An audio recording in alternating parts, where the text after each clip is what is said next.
Red Sox, and Arnie Engen, and United States District Judge Daniel R. Dominguez, Puerto Rico. This is Omnibus 24.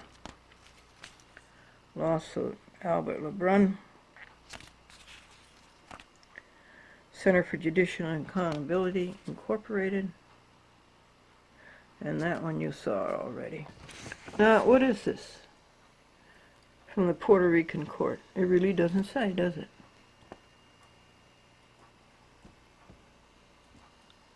What is it? It's an order? That's the way you write an order?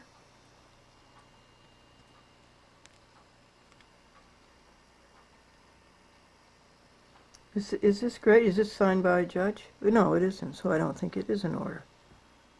So you can just ignore it. It was received by Glendora on October 28th. It's memo endorsed by Glendora on 11/6. And it says, again,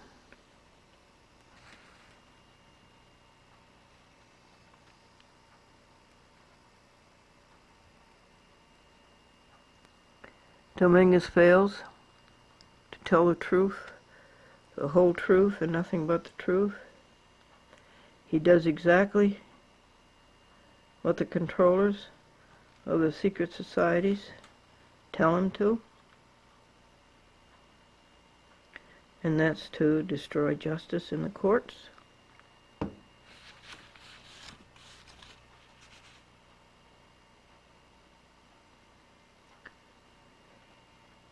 It's another piece of America he sold to save his skin.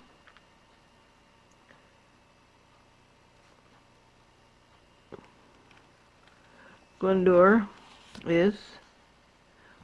judicial misconduct and disability complaint against Dominguez tells it all. It's on TV and it's on the internet.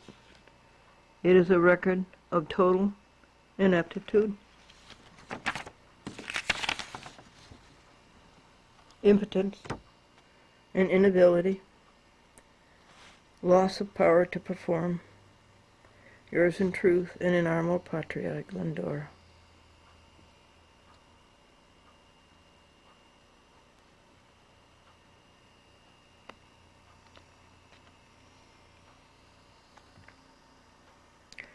Uniform Commercial Code, Article 1, 207.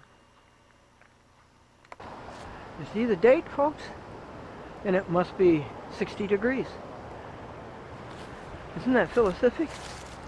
And here's dinner on the terrace. Mashed potato, green peas, and vegetarian Swiss steak. This is a product of Loma Linda, which was bought out by Worthington Foods, which was bought out by Kellogg's. Pretty soon in the United States we're going to have one great big company. Dinner on the terrace. Without harming animals, bludgeoning them, shooting them, terrorizing them, torturing them, murdering them.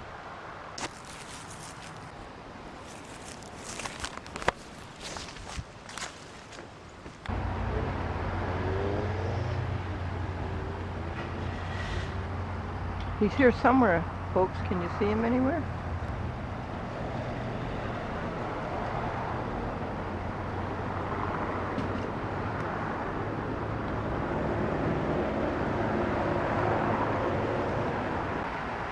There he is.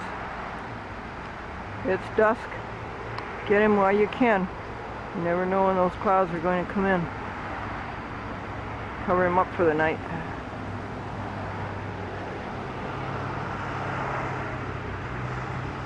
So the November moon.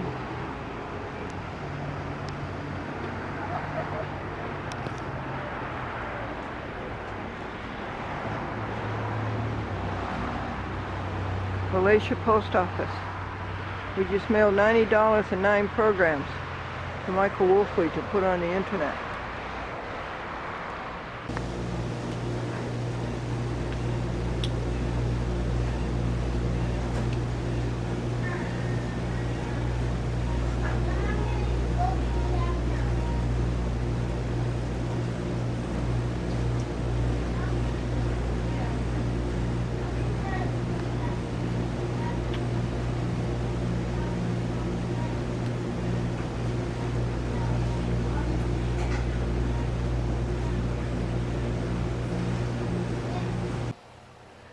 Should we let this little kitty in?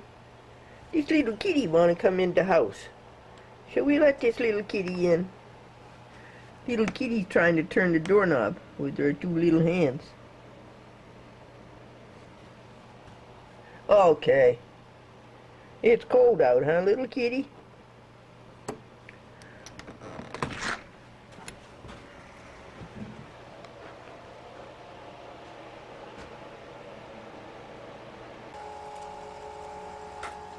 So we made up with our neighbor Carol. This is Omnibus 27 lawsuit. It's about 50 defendants.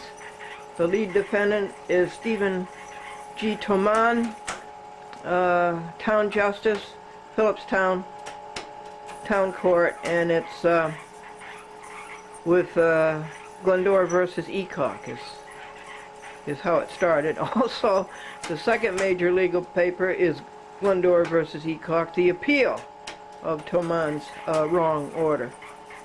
And so it is written, folks.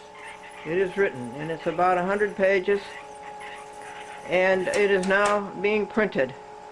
This is the first sheet, the caption. It's fun. It's fun. This little copy machine makes all those copies. Here, I'll show you the first sheet. United States District Court, District of Idaho, Glendora plaintiff. We took out the lead defendant. It was Longstaff in Iowa, but he returned my $250 as a matter of justice because they committed consumer fraud in the United States District Court in Iowa. So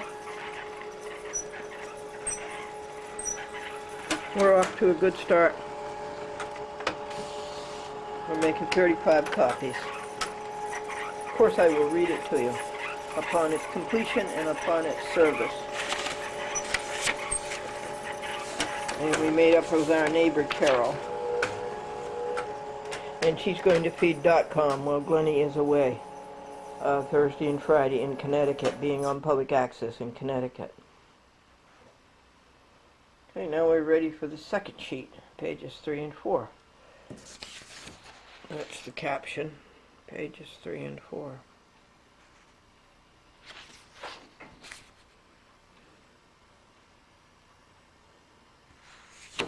We have filed lawsuits, omnibus lawsuits, bigger than this, and we have filed them smaller than this. This is about medium, 50 defendants. Mailbox 1.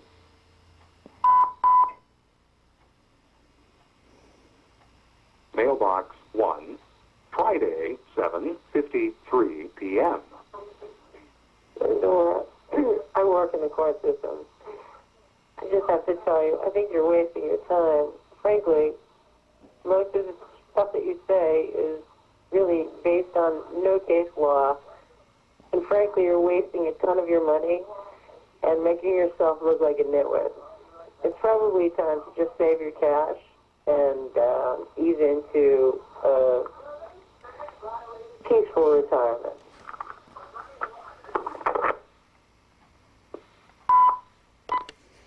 Okay, folks, let's analyze that.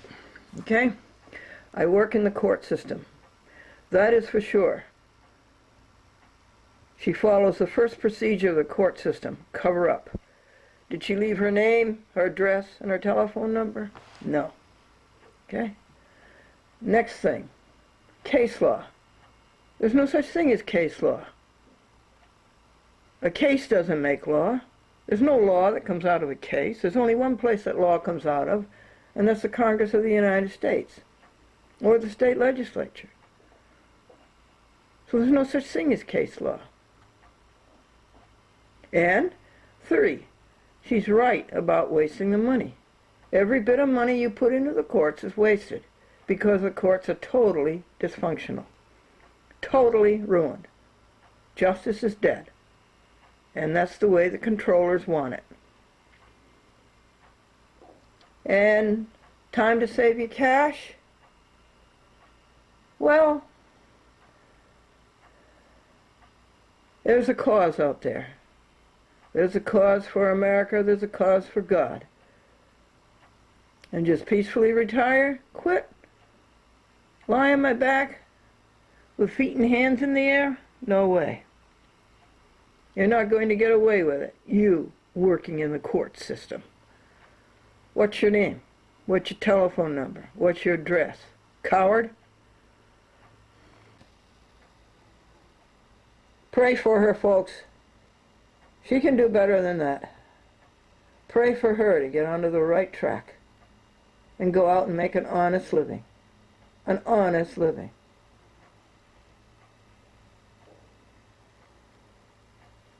Buy her family food with tainted money, clothes with tainted money, an education with tainted money. Breathe on her breath of God until her heart is pure, until she's one, until her will is one with thine, to do and to endure. Poor woman. Harry Richardson, the great American hero who lost $3 million to the United States Department of Justice because they never paid him for the contracting work he did for the detention center on Gowanus Parkway in Brooklyn. He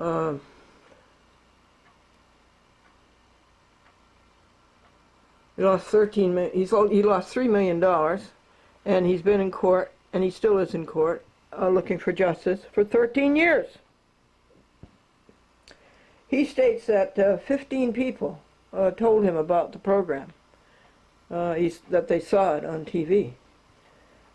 People in New Jersey and in Philadelphia and in New York State.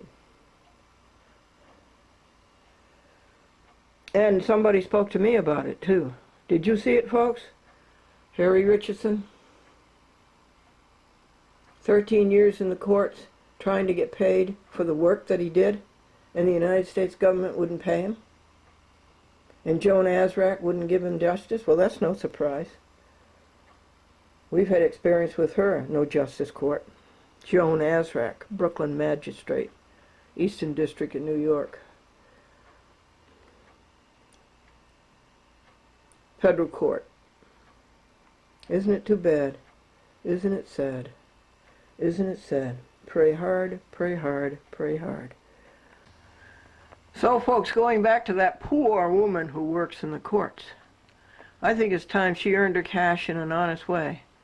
And I think very, very quickly that she should peacefully get out of the courts and go make an honest living. This is Glendora talking to Dan Fuller up near Syracuse. Dan Fuller is the son of Evelyn, who married Larry Buell, Franklin's brother. God bless him. No. I wish they were alive. Oh, I wish they were alive. Both of them. So do I. Yeah. But October 18th was Franklin's death day. Yeah. And I spent the whole day with him. Did you? Oh, I did. And we did things together, and we talked together, and it was very, very nice. Well, that's nice. Yeah, I thought it was very nice, and I'm very much aware of him. Well, I'm glad you did that. Yeah. He sure was a nice person. Yes, he was. He was an exceptional person. One of the most exceptional people I've ever met. Really? Really, for his understanding. Yeah. His ability to communicate, no matter what level you were talking to him at. What he'd level? Understand, and if he didn't answer you then, he got back to you in a couple days. Oh, really?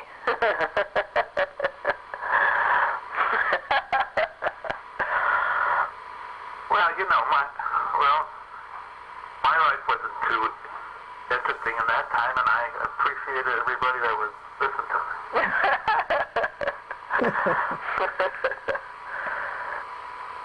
So I miss him, I'll tell you that. Yeah. Yeah, he liked you a lot. I'm sure he did. Oh, he liked you very much. I'd like to talk to him, He was a little different. He understood so much. and was able to convey that message to you, that he understood where you're coming from and what this is what he would do if he was in a situation. So Yeah. that's a good thing. Yeah. He was sympathetic. Okay, kid, I'm glad you called me back. All right. Joke of the day? Huh? Joke of the day? Yeah. Marilyn babies her car. Yeah. Her husband says that's right. It won't go anywhere without a rattle. Great. Do you have the internet? No, well, I'll tell you, our computer's broke. Filed and entered, folks, on October 26, 05, City Court of White Plains. Present, Eric Press, City Court Judge, Glendora, plaintiff, against Cecilia Mastroulli, Tabat Salako, it should be, and Officer Lewis of the Peekskill Police, defendants. Decision on motion. To commence the statutory time period for appeals as of right, CPLR 5513, you are advised to serve a copy of this order with notice of entry upon all parties. Okay, I have to do that. Index number of small claims 131605. The motion date was October the 19th. The following papers numbered 1 to 5 read on this motion by defendant to vacate. Order to show cause, affidavit of Walter A. Swarock, that would be Sadly Stevens, Burke and Burke, the Park Avenue law firm that fell flat on its face. Affidavit of Cecilia Mastroulli, memorandum of law, Glendora's opposition, and file papers, all papers on file. 1, 2, 3, 4, 5. Upon the foregoing papers, the court finds and decides as follows. Application by order to show cause to vacate judgment, dated August the 25th, 2005, is denied. Defendant's jurisdictional argument is misplaced. See Uniform City Court Act, Section 1803. Moreover,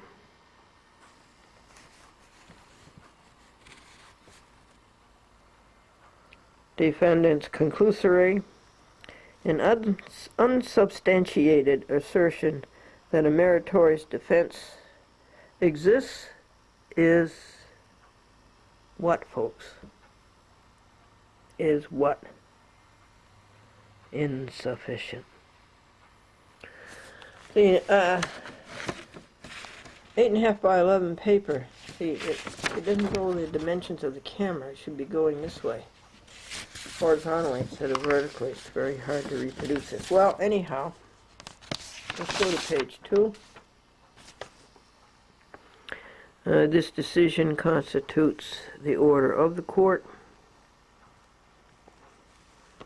and it's dated White Plains, New York, October 25, 2005. And it's signed by Eric Press, City Court Judge, to Glendora Plaintiff 124, New York, Sadly Stevens, Burke and Burke, the Park Avenue law firm that fell flat on its face and was so ignorant and did not know the law. I will have to correct this. This is the wrong address and the wrong last name. And I will have to add 4 Nelson Avenue to this address. And so this is going to be, I won't bother to read it to you after it's done because you know what's coming up. It's going to be received by Glendora on November the 1st, and memo endorsed by Glendora, and then I'll just cross out on a copy, of course, not on the original. I'll cross out these wrong names and wrong addresses. Adios amigos, que duermen muy bien. Los Angelos para guardar. Adios, adios. Adios. So I read this monumental victory over pro se over a Park Avenue lawyer to my lawyer friend. Yes, I do have a friend. I have a couple of friends who are lawyers. Yes, I do. And I asked them, I asked this one if it was bigger than our victory over Franklin Chemical. Okay. Thank you. Bye. You must be happy, and I've always accepted justice. Now, is that bigger than Franklin Chemical? Yeah, yes. And how? Franklin Chemical was a company that brought $55,000, I think it was, of Glendora TV ads, and then they stopped payment on the check. That's not very funny. And so we sued them, and we recovered $7,000. Judge Stewart, United States District Court, Federal Court in Manhattan. Okay, and then, just a second, let me rewind this a little.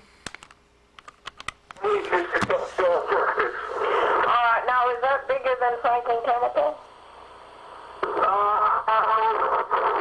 Yeah, yes. And how does this stack up against Bob, the fellow who used my videotape? That was Bob. He advertised on television with a chat with Glendora, and I had him sign a paper that he would never use the commercial that I made for him with anybody else, but he did. And so we sued him for that, and we got $3,000. Let me back up a little bit. Yeah, yes. And how does this stack up against Bob, the fellow who used my videotape? Better. And then how does it stack up against Scott Lord, 85 cents on the dollar? Scott Lord, Atlantis Lawn Sprinklers in Long Island. He ordered $5,000 worth of TV advertising from Glendora TV ads, and I went out and I did all the work. I videotaped the footage and had the commercial made into 30 seconds and had it approved by CBS and bought the airtime for it to go on Channel 2. Good morning. What was it? The morning show? Channel 2? What is it? CBS Morning News? What is it? Anyhow, and his check bounced. And so we sued him. And he wouldn't pay that judgment, and he went bankrupt. And we got 87 cents on the dollar. Now let's see. I missed what our friend says about that. And how does this stack up against Bob, the fellow who used my videotape? Better. And then how does it stack up against Scott Lord, 85 cents on the dollar? Close. Okay. All right. Nothing stacks up against Silverman now. Oh, Silverman, that was the big one? That was the best. Oh, that's the best one? That's Donald Silverman, who ruled that Cablevision had to put a chat with Glendora back on TV. In Nassau County, they didn't like what Glendora was saying about the Commissioner of Consumer Affairs, James Picken, and the supervisor of the county of Nassau, Glendora. And so they took the program off of the TV, and that was editorial control, and Glendora won, and Silverman made them put the program back on again. And here's what our friend says about that. Made the larger on that one. Yeah, front page of the picture. Oh, Silverman, that was the big one? That was the best. Oh, that's the best one? Well, you made the larger on that one. Yeah, front page of the picture. Yeah, that was the best one. Oh, that's the best one? Yeah, that's the best one. Oh, okay. How about the one? That should be like its own. I think there's, when you take, as you start thinking about the museum, I think that one should be like in one of those glass cases. Oh, okay. I think like the Declaration of Independence. I was reading like a little exhibit of like the best decisions, and that one being in the glass case. He's talking about the museum. He's a trustee, by the way. And he's talking about the museum, that the big decision of Cablevision having to put a chat with Glendora back on TV should be in the glass case in the museum. How's that for a vision? Yeah, that's very good, and that's you're being a good trustee. Yeah, that's showing some vision.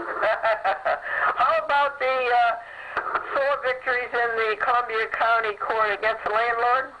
Yeah, well, I mean, those are good. But I'm thinking of ones that have more of a global appeal as opposed to an individual appeal. A glass case appeal. Yeah, something that's more for everyone, really. Individual victories are nice, but, the global victories are special. Right? Yes. Sullivan's victory against Cablevision was a victory for all public access people. The what? The Cablevision victory? Yeah, that you can't exercise editorial control? I mean, that was a victory for all Cablevision, all public access. Oh, okay. That was historic. What I can see has not been challenged again. No, it never was it? No. He said it was never challenged again. In other words, Cablevision never took it off of TV in Nassau County again. No. It doesn't seem like they ever tried to pull that again. No, they never did they? No, against you or anyone else. That's right. That's right. It seemed to set it for all time, didn't it? Right, that's why I think that one belongs in the glass case. Okay, and it was early in the history of public access, too. Yeah. Yeah, it certainly was stare decisis. It really set the pattern. Yeah, it was great. Yeah, well, you were very, very, you show a great deal of acuity here. Yeah. Yeah. That was good. So, let me get back to where I was at. That's that. All right, the teacher said to the boy, describe the game of chess. And he says the game of chess is where 2 people stare at each other for hours and never make a move. It's like the federal courts. Thank you.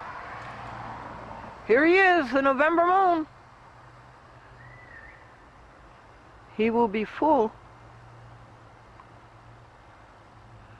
In about a week, he added quite a bit since last night, didn't he?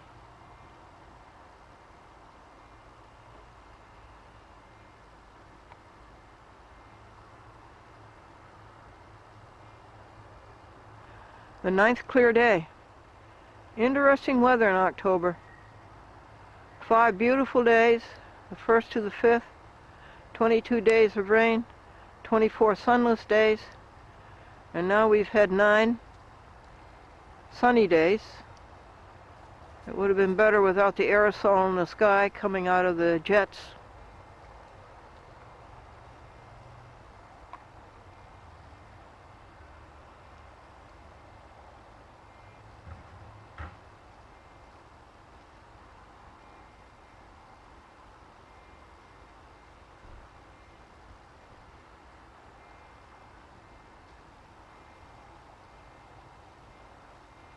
God gives us such a nice earth.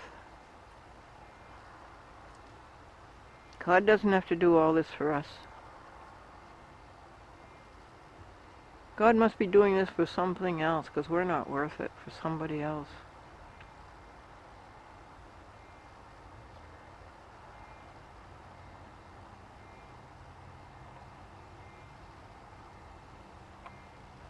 See you on the next edition.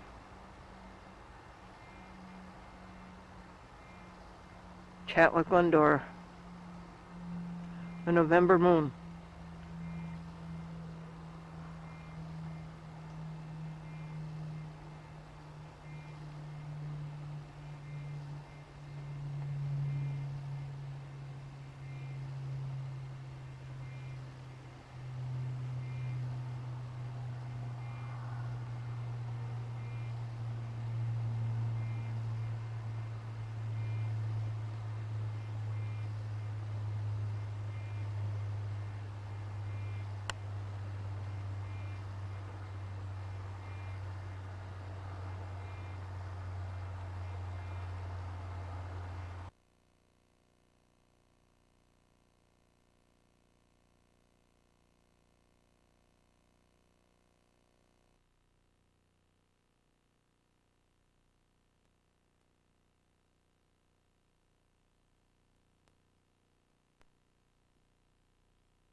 on November the 8th.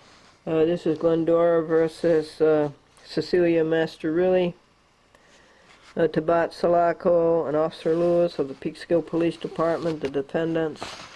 Glendora is the plaintiff. This is the, I made the notice of entry of the decision on this motion. These are the papers read. Order to show cause affidavit of Walter Swarrock, that's Satterley, Stevens, Burke and Burke, who Park Avenue law firm, fell flat on its face in small claims court. Affidavit of Cecilia Masterilli, memorandum of law, Glendora's opposition, and all the filed papers. And this is the denying Cecilia's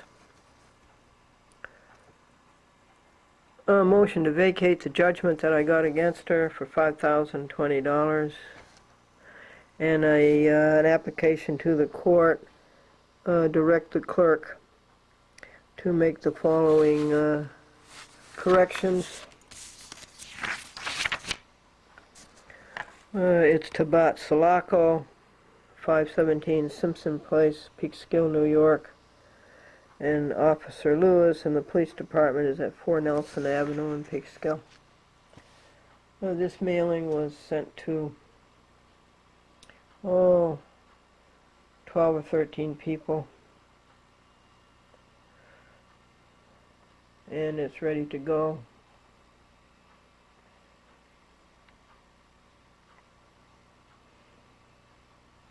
It's the third legal paper of the day. Glendora versus Ecock, the appeal is all ready to be sent to White Plains to be served on Ecock, and it's all ready to be, the appellate's brief is all ready to be packaged up and sent to the appellate term, which is no longer at 111 Livingston Street, but has gone up the street to a different location. I've heard of moving the court, but this is ridiculous.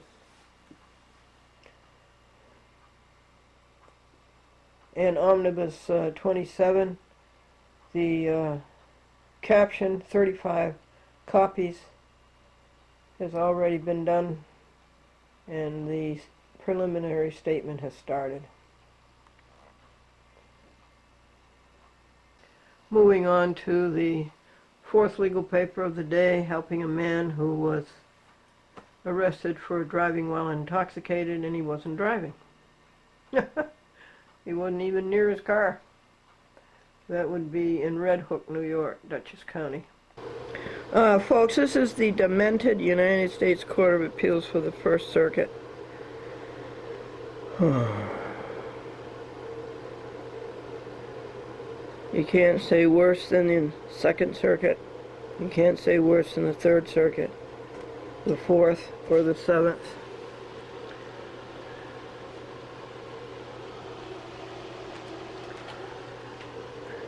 I don't know, they are all so depraved. Anyway, it is Glendora versus the David Rockefeller Bank.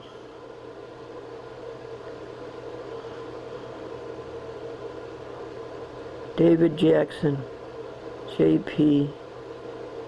Morgan.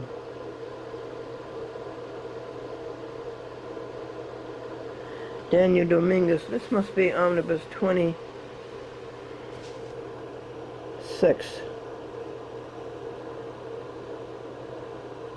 And it was filed in Providence, Rhode Island.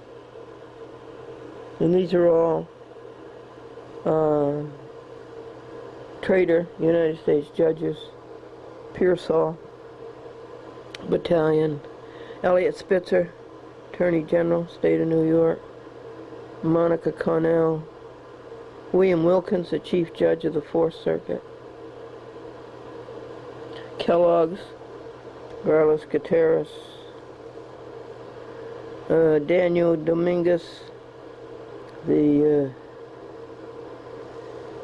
federal judge in Puerto Rico, Arthur D. Spat, a pro-Cablevision, hopelessly prejudiced judge in Long Island, Suffolk County, the Eastern District of New York, Central Islip.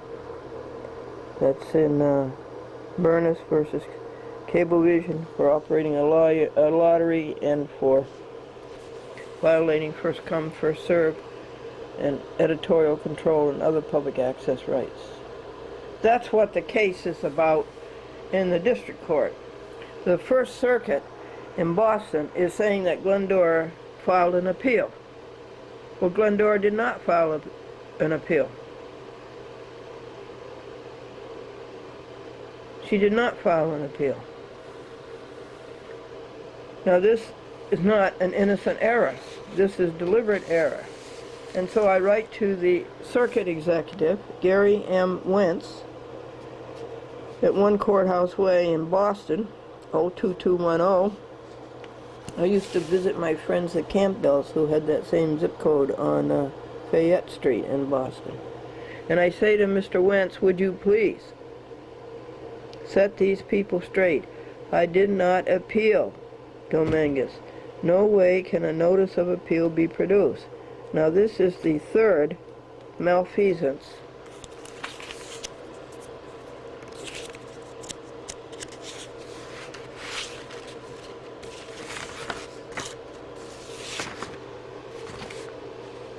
The first was in 2000. The First Circuit said I appealed the Winter case. I never did. Produce proof of a fee. There is none. The second was calling Glendora an incarcerated litigant. You remember that, folks? I have never been incarcerated. The third is here in this lie that Glendora appealed Abominable Dominguez. Would you please make these people acknowledge their intended error, quote unquote, and apologize? And it's dated Election Day.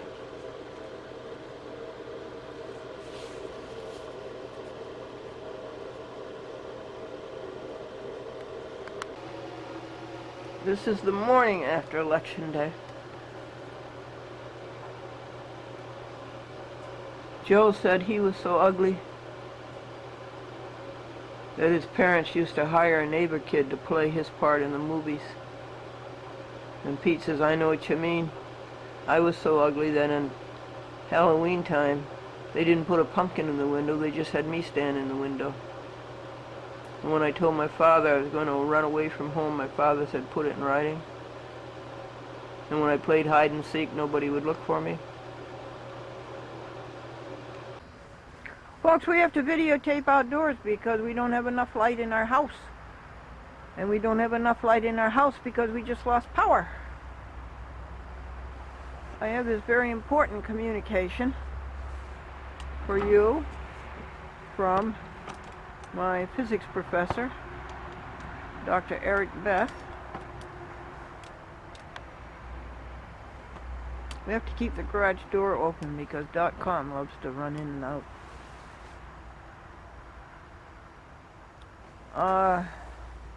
So how long are we going to be without power? I guess I'll put on my own underwear. I'm cold too. We don't have any heat. Everything in the happy house is electric. Anyway, this is Dear Glendora. And this is from the Dr. Eric Beth. And he went on television and he gave 3 helps about health. Helps.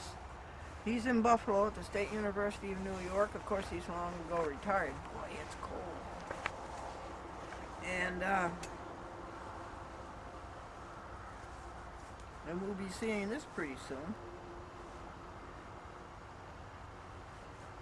Snowflakes. And he says, Dear Glendora, I had expected that you would give me a call today at 4 o'clock. I forgot. And it's about the 4th time that I forgot. No call came. I hope that it was not some bad event that prevented it. I called and left a message. I suggested that we have a talk next Sunday at 4 o'clock. Enclosed I am sending, as I had said that I would, the draft of my talk on television. Best wishes from, always yours, Eric. Dr. Eric Beth. He's from Austria.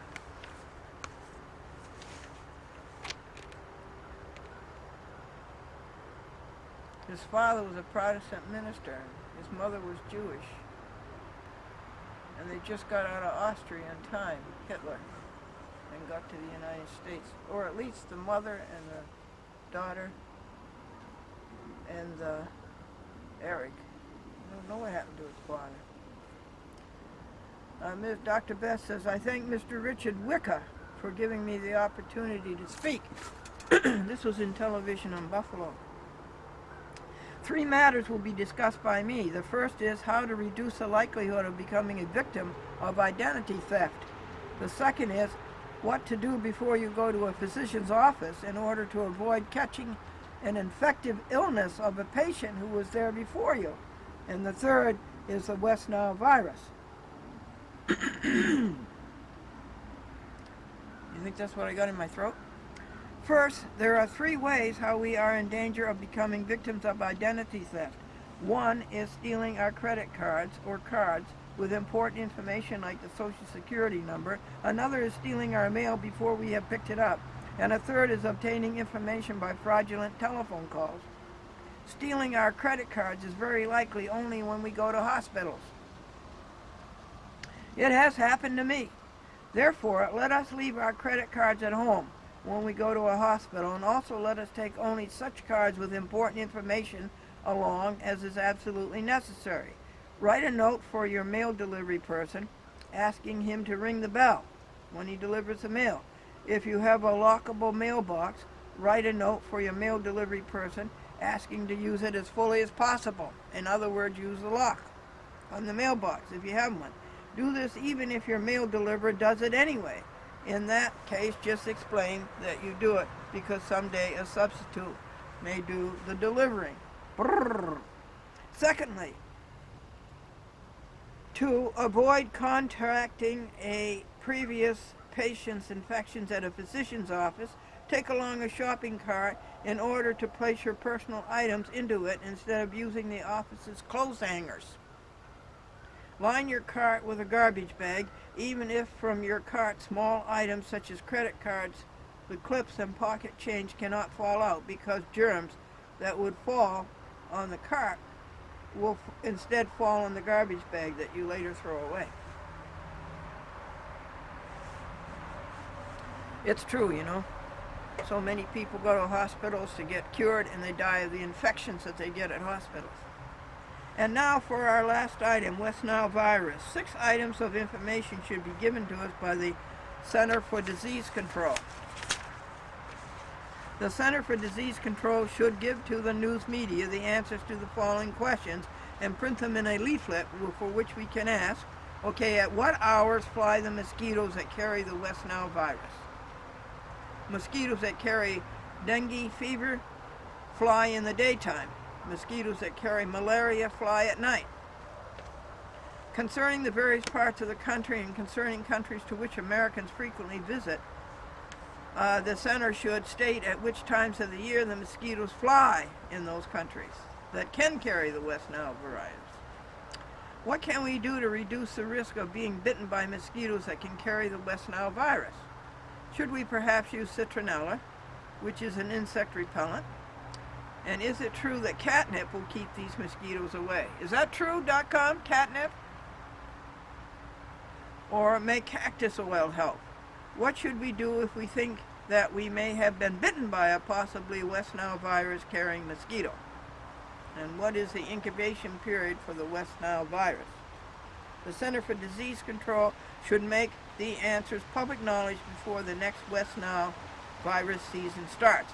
Thank you for your time. I hope you found my presentation helpful. Dr. Eric Beth, theoretical physicist, now retired from the State University of New York at Buffalo. SUNYAB.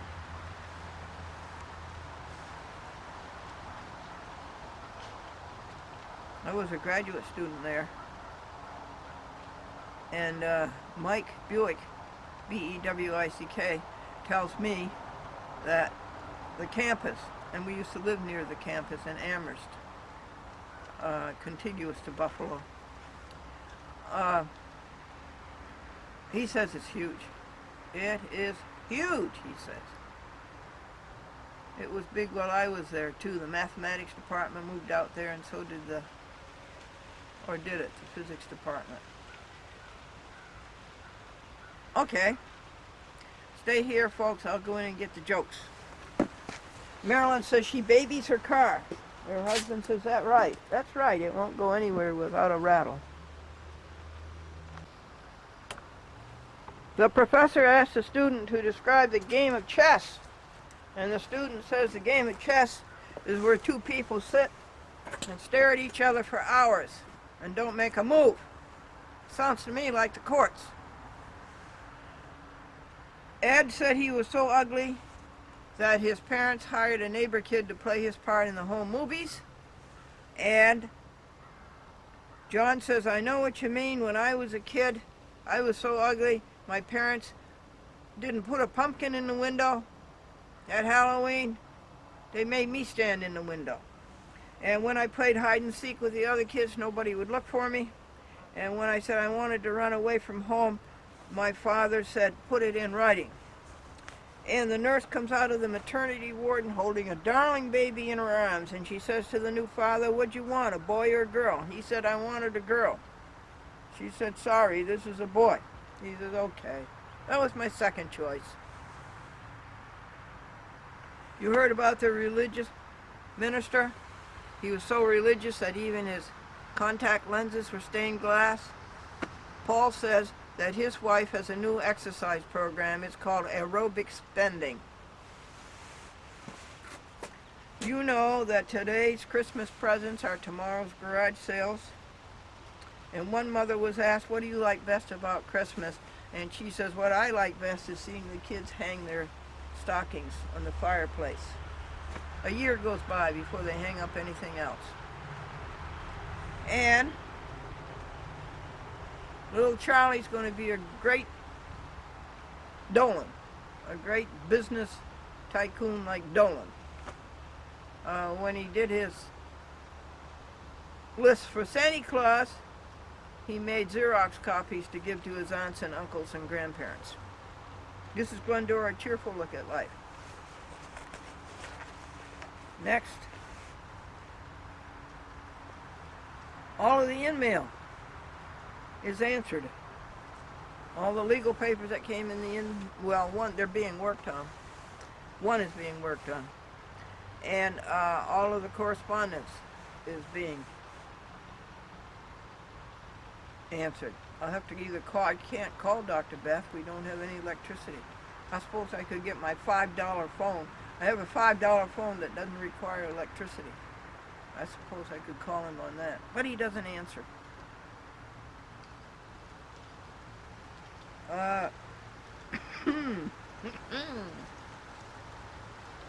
Now the happiness lesson.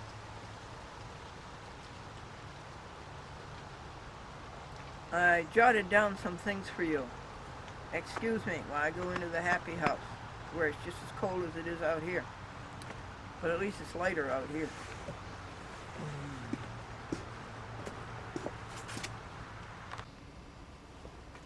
Spend your alone time with God first thing in the day.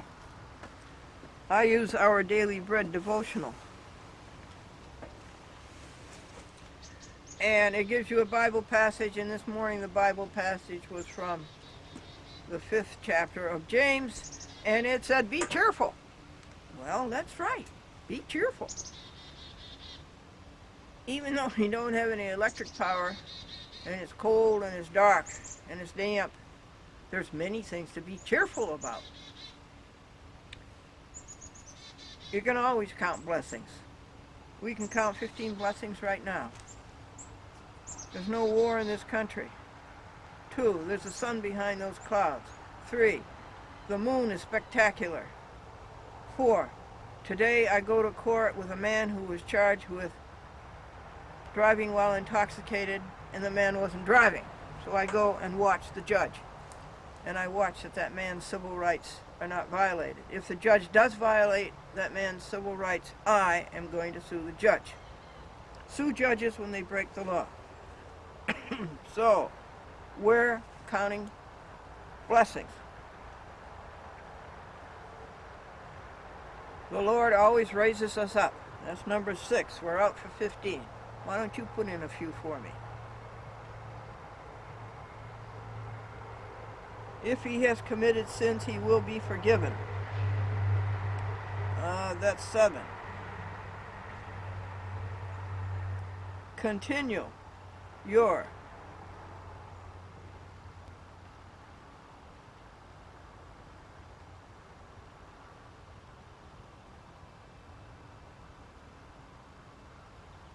to one another. What would that be?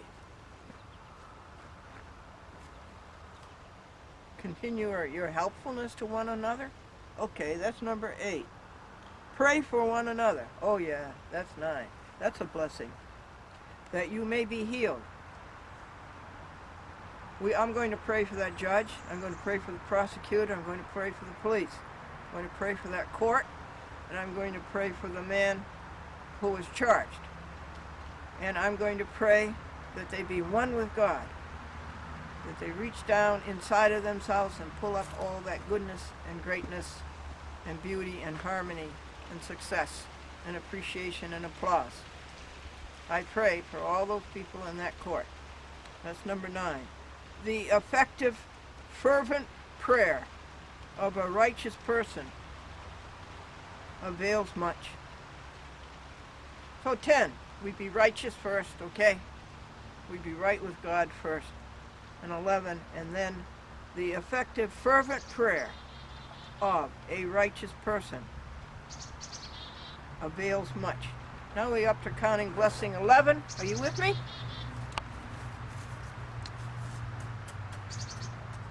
Come and put your arms around me and keep me warm here. That fervent fits in with a word that I'm studying, and the word is ardor and ardent. And ardent means burning, fiery, fierce, glowing, hot. That's what our prayer should be. What else can you think? Intense, vehement. So that fits in with my number 41 word. Ardor, ardent, arduous,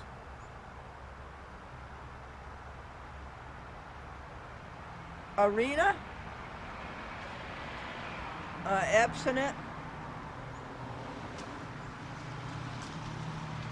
absorbed,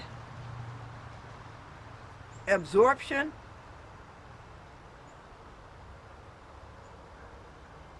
abstemious, abstruse, and abstractive title. An abstractive title is a record of the successive conveyances of a piece of land. And that's what my friend Brad Sachs does all day. He does abstracts. Okay, we're up to 12. Pray earnestly. 13.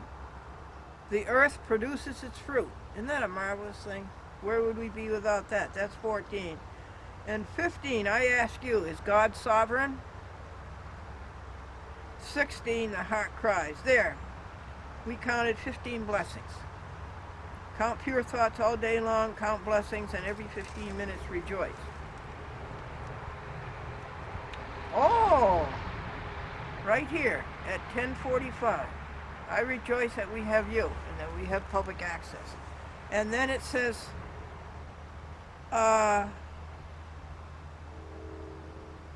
prayer is a conversation with God. Do you believe that? I do. I think that's nice. Condition of our heart. Pray earnestly and sing. Now the song we're going to sing. All right, what are we going to do? Pray earnestly, conversation with God. God, you are so great to make this universe. And you are so great to be there. And we can always have a conversation with God. Amen. The song is, "This is my Father's world. Oh, let us ne'er forget that though the wrong seems oft so strong, God is the ruler yet. This is my Father's world. Oh, let me ne'er forget. The Lord is King, let the heavens sing. God is the ruler yet." Is God sovereign? Arnie Engen and Joe Salonia and John Conway and Ed Whitney left me a videotape of a call-in show they had on public access in Meriden, Connecticut, Bolton, Connecticut. And it was a 1-hour show. And they were discussing the failure of education, school, public education in the United States over the last 100 years. And they got so many calls. People called in. So don't you ever believe it that nobody watches public access. I am testify to that. My telephone recorder always has calls on it from people watching public access. And that's why calling for the Glendora Happy Book has been a good thing. Of course, the main point is to help you be happy.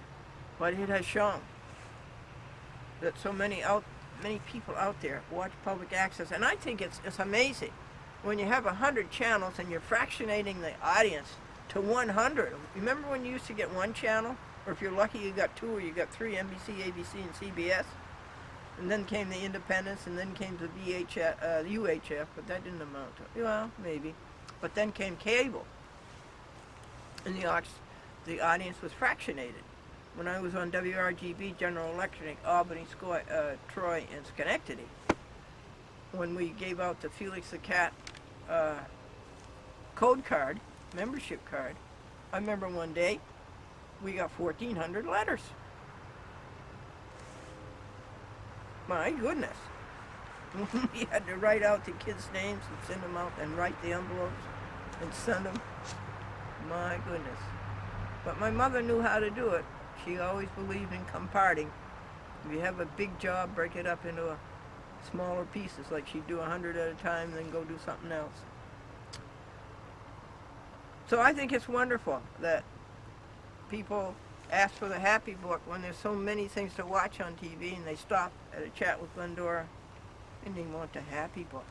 And over 70 people have asked for it. And they're all up to date. I got them all up to date. There's 2 telephone numbers I've been calling and I can't get the people. But the ones that I have the addresses for are all done. So, we rejoice. We rejoice at this beautiful 3 acres. We rejoice that .com scampers across the meadow. Oh, she's a riot. And that big plume tail of hers is straight up, and she's going like a jet. So we love you folks. Take good care of yourself. And remember how good God is to us. And remember that every 15 minutes. Okie doke. Okie doke. Brrr, it's cold.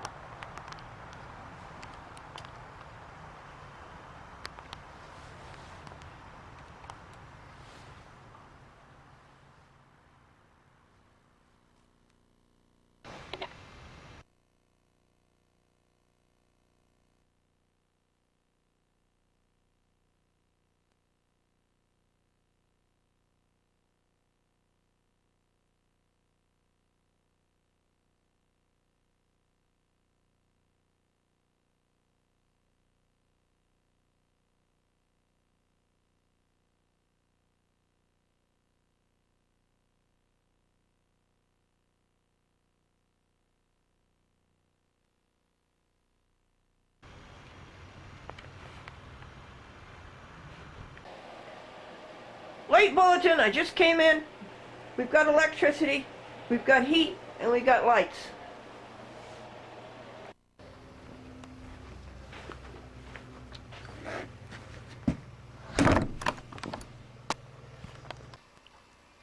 Folks, this is Glendora to Edward A. Whitney, the author of The Controllers, the secret people who are trying to take over the world. I don't think they've been at it for thousands of years. I don't think they're so good at it. They haven't made it yet. Nothing so simple they can't make it difficult. Okay. Well, we'll see you tomorrow then. All right. Did I tell you about the little boy in back of the church? No, I don't think so. And he's looking at all the names on the wall.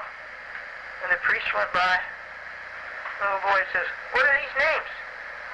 And the priest says, "Those are our people who died in the service." And the little boy said, "Which service? 7:30, 8:30, 9:30?" Yeah. Glendora to Brad Sachs. Brad Sachs. I have a good joke for you.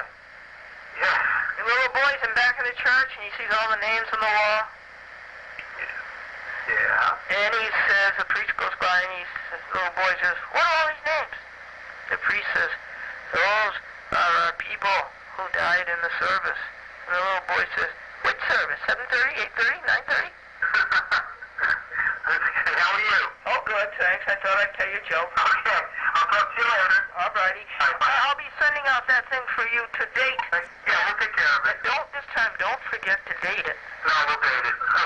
Okay. Vesta, that will make him a nervous wreck. Don't take his picture when he's in court. I don't think that's a good idea at all.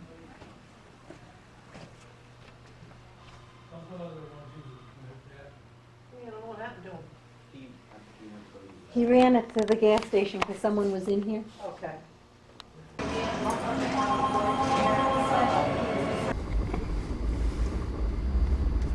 And so we leave for Connecticut to be on public access.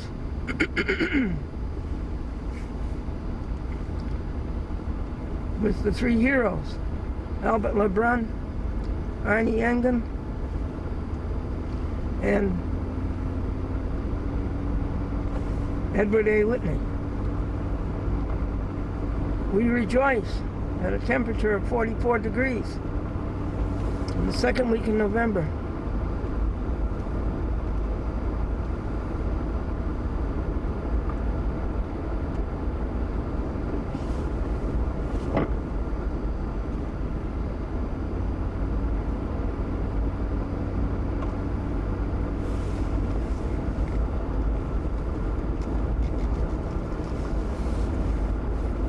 Breathe on them breath of God,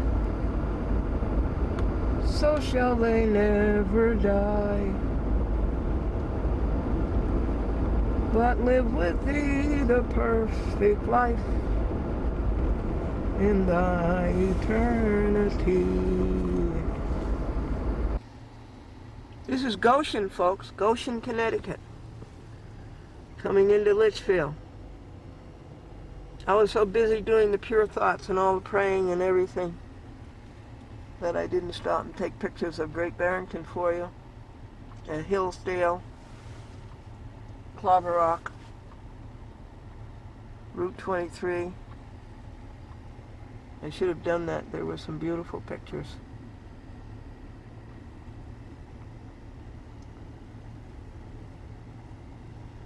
Marilyn babies her car. It never goes anywhere without a rattle.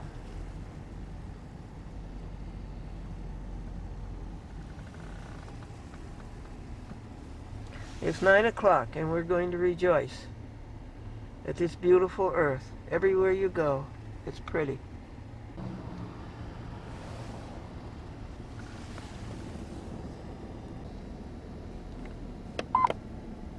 $302 miles in the tank.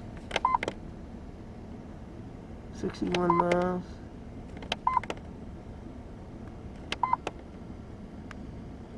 Averaging 18 miles a gallon.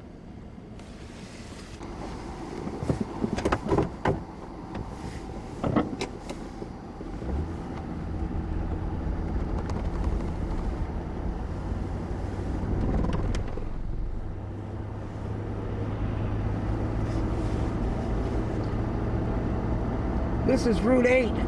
Oh, see the foliage. In November, there's some foliage left. Color foliage. We're halfway between Torrington, Connecticut and Waterbury, Connecticut.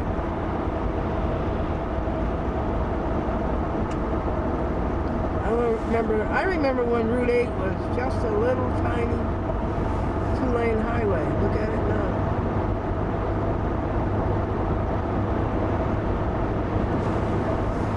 Now, I should have taken pictures of Route 118 coming into Route 8. I missed, again, the hills and the curves and the foliage were spectacular. So I'm headed for Seymour to see if we can get some signers for a chat with Glendora.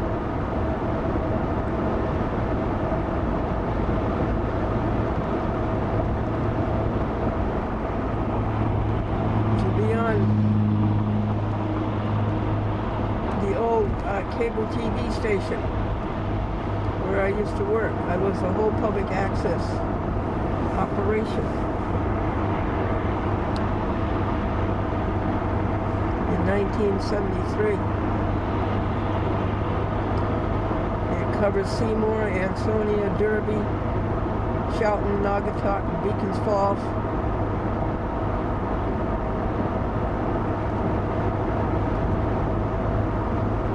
The speed limit is 65 miles per hour on this road.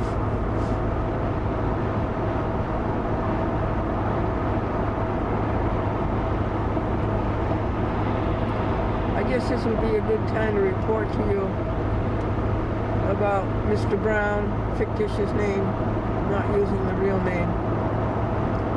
And he went to court in Red Hook. And he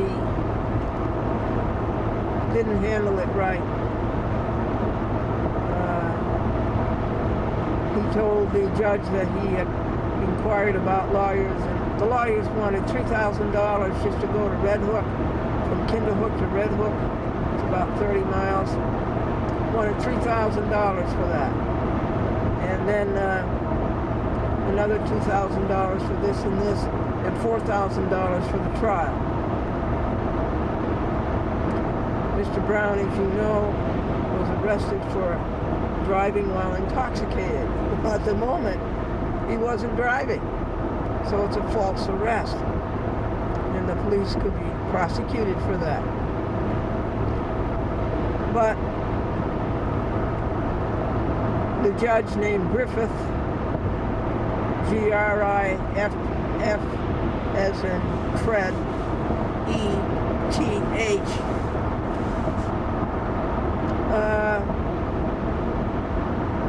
took his constitutional rights away from him. And when Mr. Brown said he'd inquired about these lawyers, but he didn't have any kind of money to pay them. And I'm so glad he didn't, because that's a scandalous ripoff. And Mr. Brown said he called the public defender in Columbia County, but they told him he had to go to the public defender in Dutchess County. So the judge gave Mr. Brown a release and gave him until December 14th to get a public defender.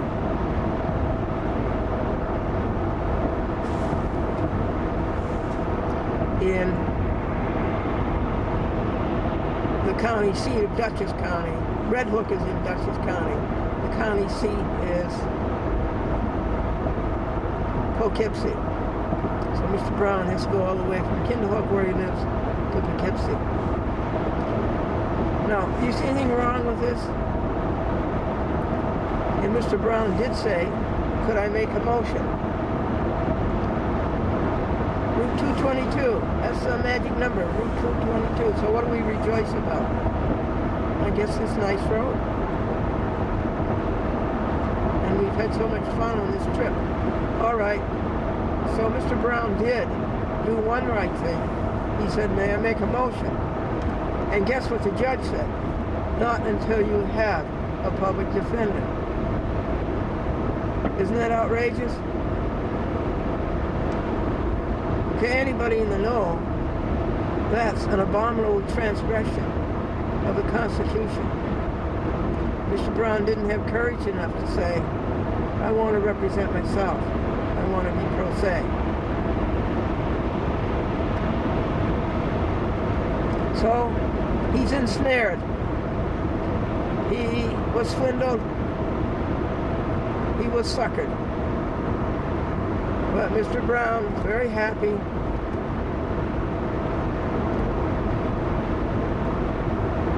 And so is Bonnie, who was kind enough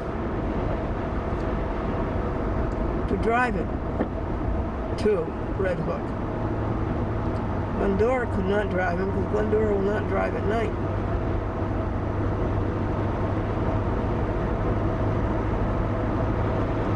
So I'll give Bonnie a great deal of credit for driving him down there. And also, Mr. Brown has only blue jeans. And so Bonnie borrowed the black suit of our pastor, the Reverend Nathan Meldrum. And it's the first time I've ever seen Mr. Brown dressed up. He was wearing a white shirt and a tie and a black suit and black pants. He looked lovely.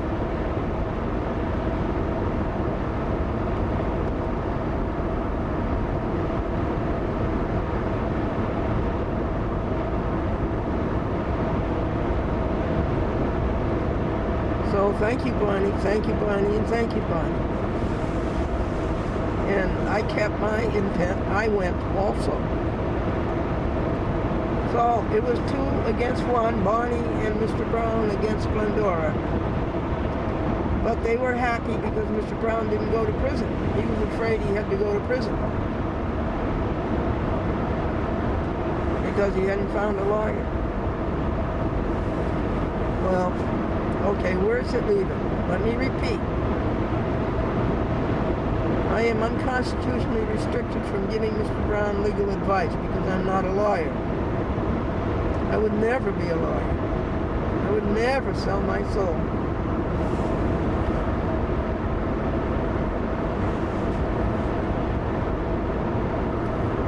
So, I will tell you what I would do if this happened to me. I would go home and I would write a post-trial, or a post-hearing, I would write a post-hearing memorandum. And in that memorandum, I would say that I've thought it over, and I do not want a public defender. A public defender is always going to do what the court tells him to do, or the public defender is not going to get another client, another assignment. And I want to be pro se. And I have a constitutional right to be pro se. And I am making a motion, a notice of motion, and a motion to dismiss.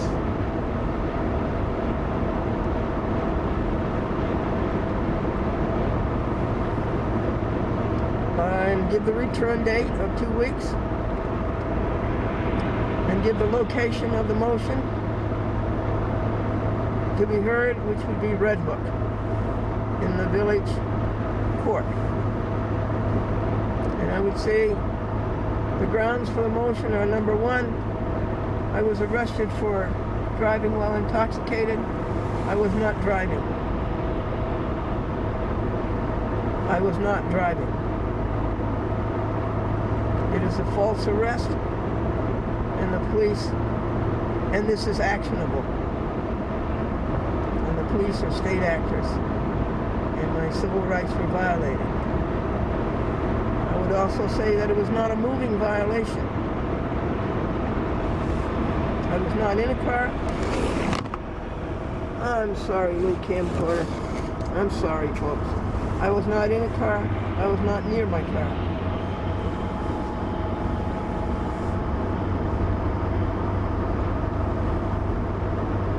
So it's a wrong charge. It's a false charge. And it must be dismissed. The police did not tell me that I could remain silent. The police did not tell me that I had a right to counsel. The police pressured me into a sobriety test.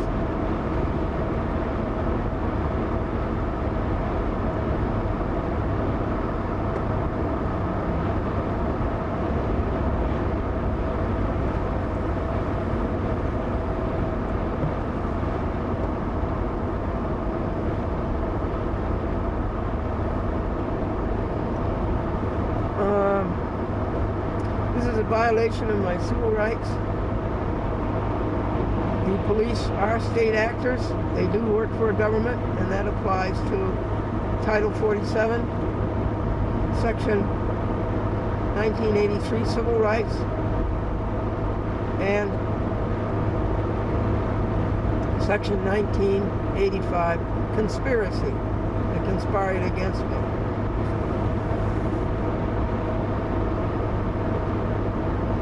The police did not act in good faith. This is what I would have said to that in this post-hearing memorandum.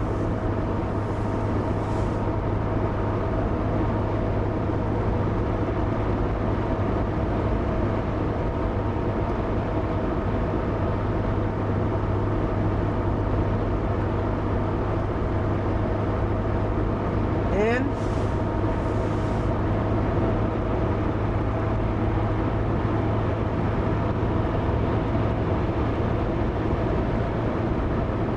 I would further move, change the venue from Red Hook to Kinderhook. I can walk to the court in Kinderhook. The police illegally took away my license. I can't drive anymore.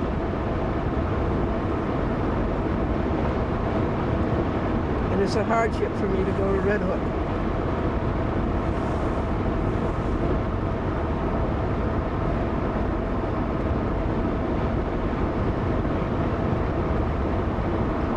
So, in the interest of justice, the venue should be changed to the Kinderhook.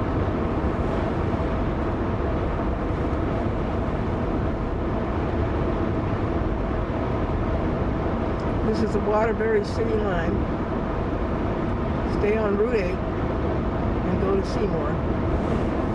It must be time to rejoice.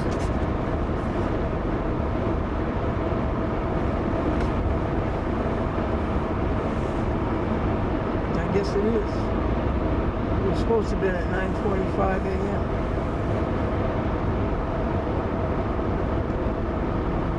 I can't rejoice. I can't help but rejoice. Wherever you go in God's world, it is beautiful. You go from New York to Massachusetts, it's beautiful. You go from Massachusetts to Connecticut, it's beautiful.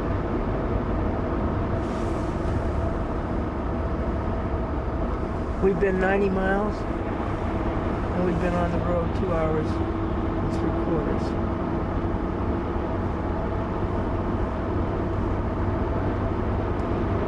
I guess I'll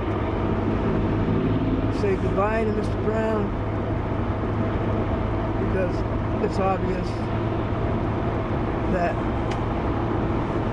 he doesn't have what it takes to fight this entrapment.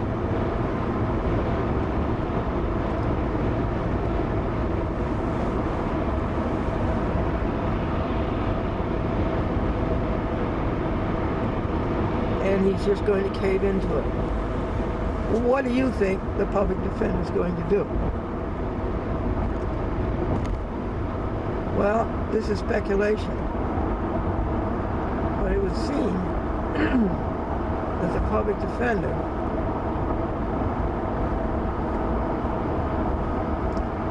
is going to make him plead guilty to something when he really isn't guilty.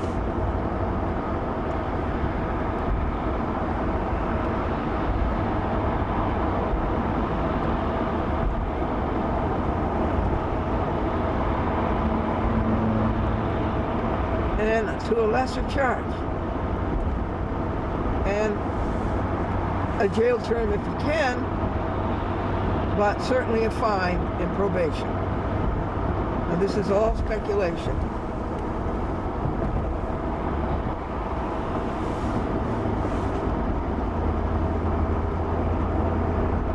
Okay, I want to make sure you stay on Route 8 here.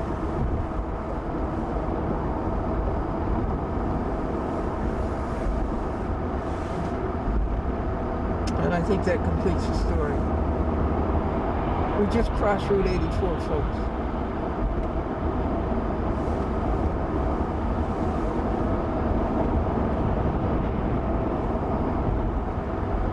Are we still on Route 8?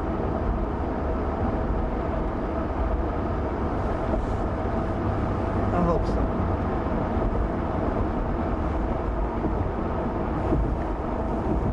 This matrix is amazing. We used to come through here, Franklin and I, very often because Franklin is from Connecticut.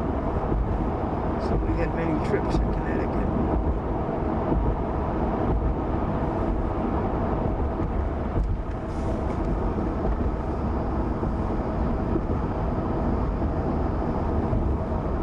The sun is in the eyes.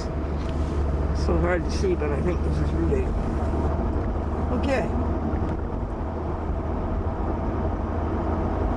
A joke?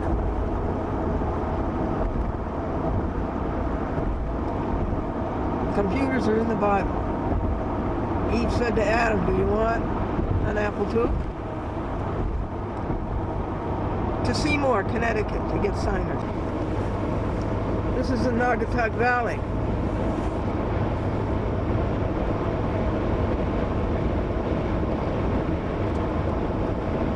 It's called the Valley. It goes between Waterbury and Bridgeport.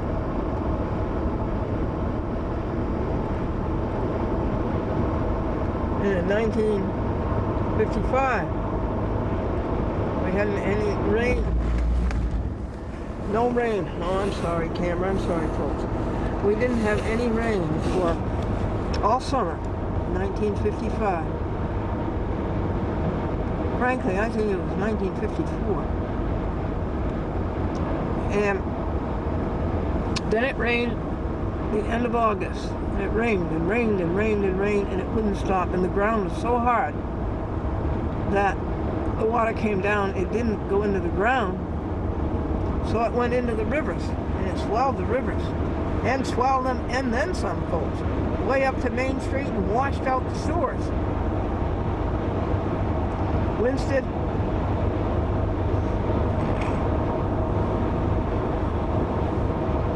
Winston was all washed out. Main Street was half gone. I was on TV for Milton Bradley, games, some crayons, some paints, and in Boston, on the big TV station there, Westinghouse station, Channel 4, WBC TV, doing the SS Glendora. Isn't that nice? But that flood was a horror. Then the light goes on in the night. You want to see the lights? Yes? It's so cute. You got a nice camera there. I gotta get myself one of those.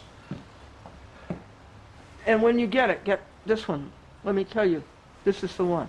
Yeah? Yes, it's Sony. a Sony Handycam 21, and it's a mini DV, Uh-huh. and the picture's superb. Okay. Oh, this is beautiful. Well, it is beautiful now. It's been rather neglected because of all the What a stuff lot that of we work, do. Arnie. How many hours is this? A lot of Wow. hours. Endless hours. You see, the light, in the evening, the light goes on by themselves. Oh. You'll see it tonight when you come back, see? Oh, how cute. And I want to show you this. That's adorable. I love it. I want to show you this, Glendora. Okay. This here, Yeah? in my young days, I had a 16-foot boat up on Lake Zoar in Newtown. And this is the anchor. I came back to the boat one day and it was stolen. And they cut the rope. and took the boat on the trailer, and that's vanished. And Really? So I had this anchor laying around for years and years, and when I did this Porsche, I decided to make a chandelier kind of light out of it. Well, I got to get up and see that. Look at the blue floor. Powder blue floor. Isn't that something? So it became useful because I know electrics here. There's nothing in the house I can't do. So because I'm that's- appalled that your boat was stolen. That's, yeah, well, you know, that's one of those things. And my wife and I like to decorate. Yes, They make it pretty. so cute, the little doors. I don't see how you have time to do all this. Well, that's where it becomes very busy. What is all that boat paraphernalia? Well, that's just fishing regalia. You know, Oh. fishing buoys. Buoys, Okay. yeah. And there's a seagull. Yeah. And this is a, what would you call this, a rock Yeah, garden? This is a rock garden? That's my Niagara.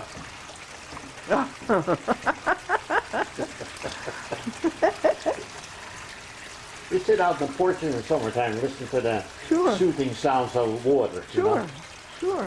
There's another waterfall over there. That thing you see there, that's also a little waterfall. Why, this is fantastic what you've done. Yeah. So I got an old pump and I rigged up the hoses to go through it so that it... You did? Yeah. Yeah. Was that your mechanical engineering background? How old were you when you got interested in mechanical engineering? Well, I got out of it in the 1960s, early, yeah, about 63. When you buy a milk bottle, a plastic milk bottle, the store, you know, the plastic bottle, I helped to develop that in 1962. Is that so? Production Machine Company in Bridgeport, Connecticut. And they made a lot of money on it? Yeah, but I mean, I quit because as I said, I couldn't take the scenario. And we had these old lanterns there, so I converted them to electrical things. Put a low-powered bulb in them. Well, you've done hours and hours here. And we got an old lobster pot for a coffee table.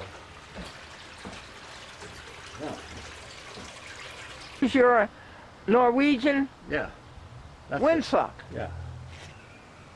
The colors of the Norwegian flag. And there's my little birdhouse. That's my wife and I got, you know, stuff like that. Do the birds come? Oh yeah, in the summertime they do, yeah. They do? Oh sure, yeah. Yeah. Lots of bird here.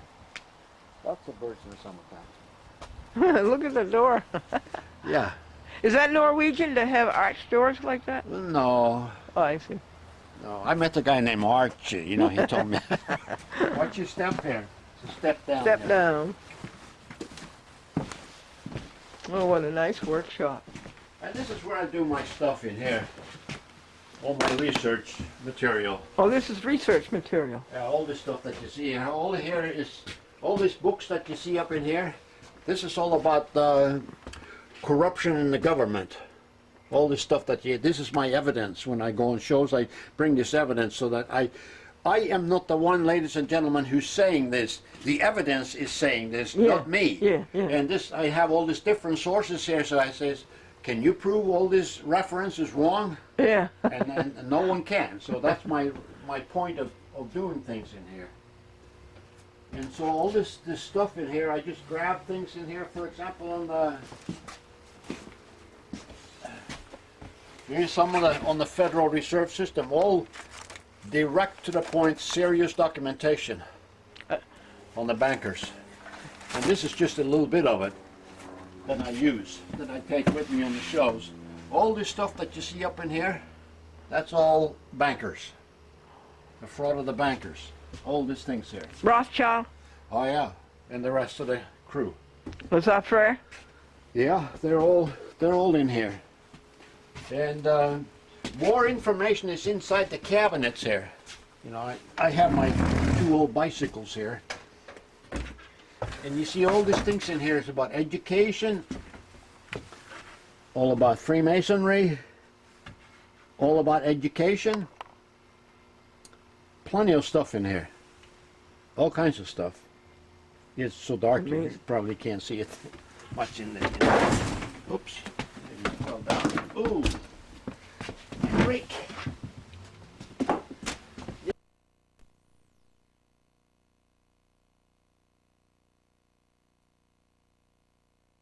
All this stuff that you see up in here, that's all bankers. The fraud of the bankers. All these things here. Rothschild? Oh yeah, and the rest of the crew. Was that fair? Yeah, they're all in here. And more information is inside the cabinets here. You know, I have my 2 old bicycles here. And you see all these things in here is about education, all about Freemasonry, all about education. Plenty of stuff in here. All kinds of stuff. It's so dark you Amazing. probably can't see it much in there. Oops. Maybe it fell down. Ooh. Break. Yeah. So, I collect evidence. Yes. And that's why they turn the other way. Yeah, they're afraid when they see the stuff that I have in here. You see, it's about illegal immigration. It's about guns, Constitution, Citizen, and the Tesla HARP project. I love the science of it. And there's more stuff in here. All these things that you see in papers in there. What's The that? Gulf War syndrome. Yeah. I got the technical evidence in there and I know what to do with it. And then you have all these other kinds of things in here, you know. All these envelopes. I mean, next summer you come back and I show you the real meat of the things there. But we can't do it all at one time. And in here, I'm going to bring tapes with me today. For Did the you get studio. my package? No. No. Nothing. Haven't got anything. Nothing. Nothing at all. Did you get your mail today? Not today. Comes in the afternoon. Well, And it's here's terrible that you didn't get my great big package. no. I returned your tapes. Yeah, I'm sure you did, but I just haven't got it. And all these things that you see in here. And it was mailed to your postal box. Oh, you mailed to the P.O. box? Yes. Oh, I see. Okay, I haven't been there because Oh, that's what it is. You haven't I been don't go there. there that often, you know. Oh, you don't? No, because I don't get enough letters to come there. I thought you sent it to the house. No. Oh, okay, then it's there. Then You think we can stop by there in our way? Yeah, sure, absolutely.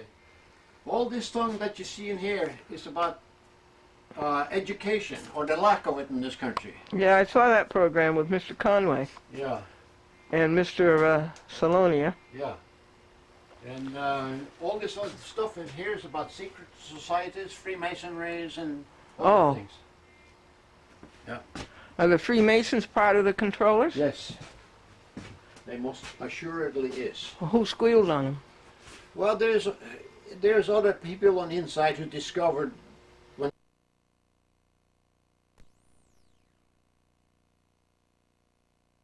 to get us all in there, I guess. Oh, yeah, I don't know, maybe, no, well, they kind of switched the cameras anyway. Yeah. Everybody ready? Ready?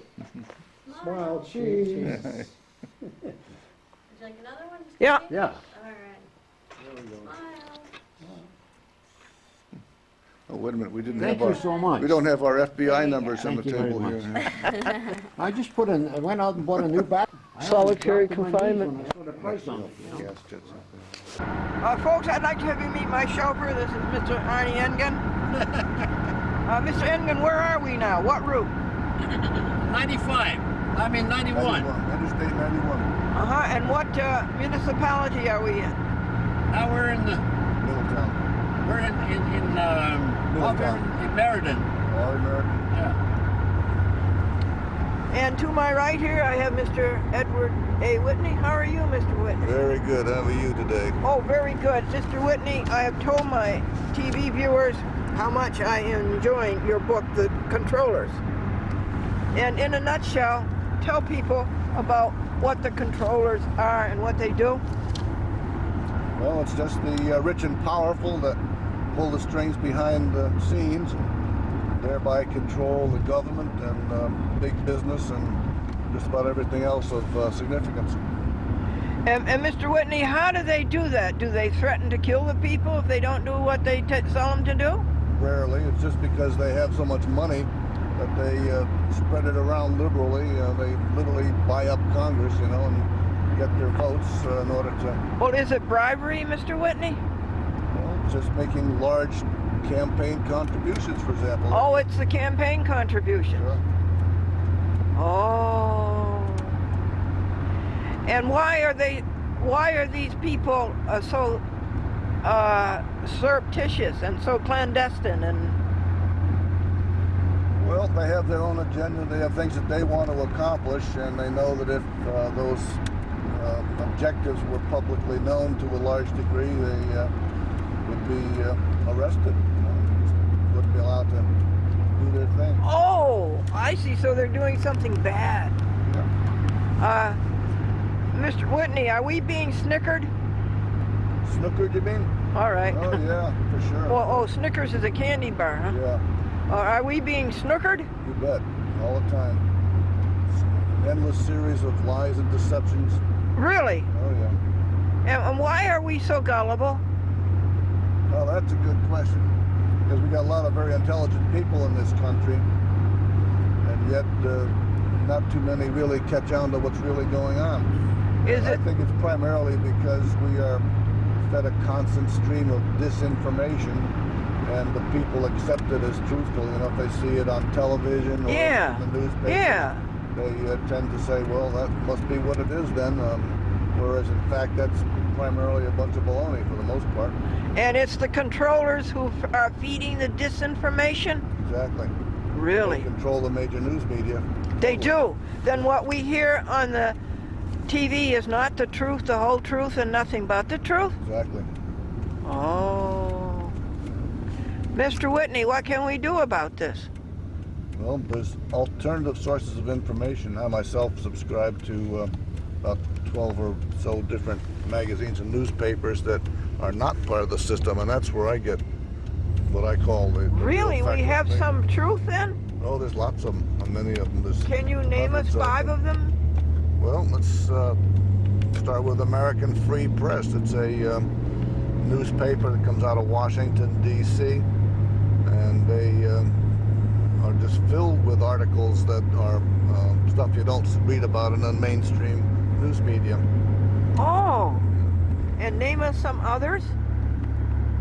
Well, let me think. You've got... Actually, I have a whole list I can send you with the names and addresses of all of them, but... Well, that's good. Middle American News is another example.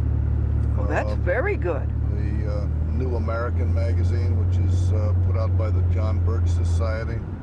And there's quite a few others like that. And so you get them all together, you can get a much clearer picture of what's really going on. And what does the... Oh, look, folks, there's the moon! Yeah. Oh, isn't he beautiful? Yeah. First quarter. No, he's up to half. He'll be full next week at this time. I can't get a picture of him. Oh, why can't I get a picture of him? Try a close-up, folks. No, I can't catch him.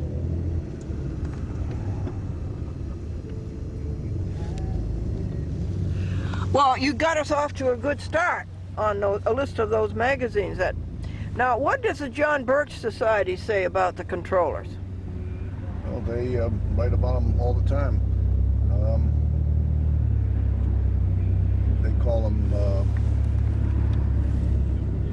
primarily the conspirators. And they list the various organizations that they participate in, primarily groups like the Council on Foreign Relations, Trilateral Commission, the Bilderberg Group, and others of that sort. I heard you mention those in your book over and over again. That's right. How did you ever write such a book as that? With that? That's a Herculean job. How did you ever do that? What'd you do? Work on it a few hours a day, or? Well, the actual writing only took about 3 months off and on, but the bulk of the effort was the underlying research, which spread out over a 12-year period. 12 years. And how did you keep your notes? How did you keep your notes? Well, for each major source of information that I had, each book or magazine or whatever, whenever a name first appeared, I would set up a separate page for that name. Then I would get information about that same group or individual or I see. other sources, Uh-huh. and I'd cut and paste additional information onto that. Oh, I see how you had your file. That was very good. So I just built it up little by little over a period of time. Did this take up a lot of space in your house? Eventually, You moved out. eventually just the loose leaf notebooks that contain there's 52 or 3 of them there. My goodness. So that fills up the entirety of one bookshelf and about half of another. My. Yes. Now, is there anything you want to say to the people about your book, Mr. Whitney? Well, I just would say that I wrote it for the benefit of the general public, to help them understand what's going on behind the scenes. It's not light reading. It's pretty serious, very heavily packed information. But the idea is that what took me 12 years to learn could be learned by just reading this one book. Yeah. That's right. Anything else, Mr. Whitney? That's about it. Well, we thank you very much. When I first saw you on television, I was impressed that you had such a good voice. And today, folks, I found out that he sings in the choir at church. Yeah, that's true. One of my great pleasures, music. What's this?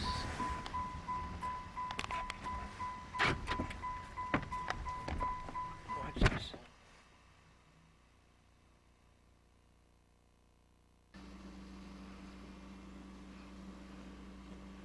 This is the cat of Arnie and his wife.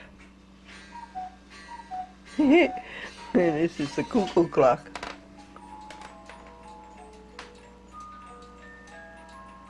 Let's put the night light on.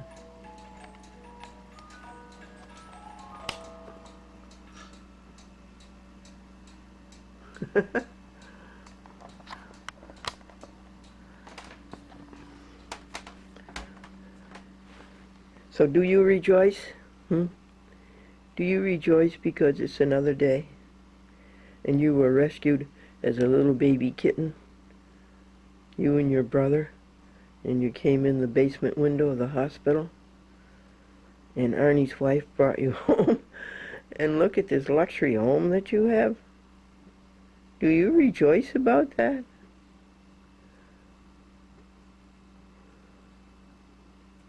I never met your brother. He's like .com.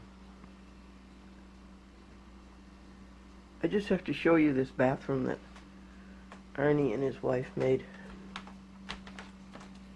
Isn't that the prettiest color? And these are real plants.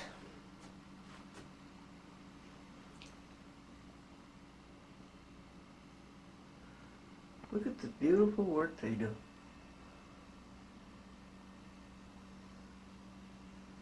Hours and hours. And Arnie does all this woodwork.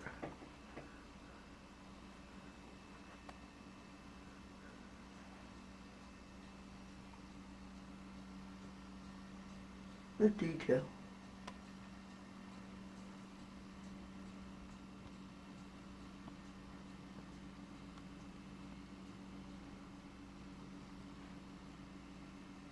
And every inch of the house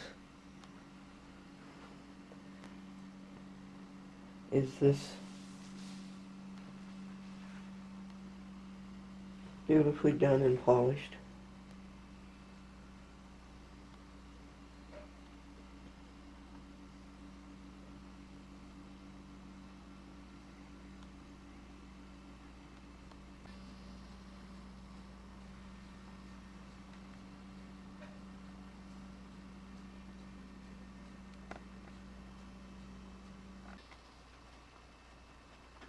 This is the guest room where I just spent from 9:30 to 5 o'clock in the arms of Morpheus.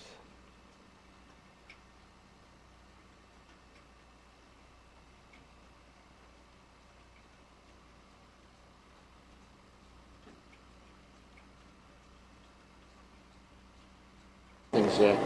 What kind of entertainment was it, Arnie? We did all sorts of different kinds of entertainment on songs from calypso music. This guy here is from Jamaica.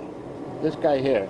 Oh, Yeah, and he did And were you singing, Arnie? no, I did the accordion music. Oh, you did the accordion. That's me with the accordion there. Oh, yeah. Yeah, that's an electronic accordion. Arnie, you were telling me you played the accordion, right? Yeah, I used to entertain professionally at one time in my life. Really? Yeah. And I had what was known as a one-man stereo band. And I played the accordion. It's actually an electronic accordion. Oh, yeah. It plays organ, electric piano, it's got drums in it, all sorts of little gadgets. Oh, yeah. And even could play Hawaiian guitar on it. And for a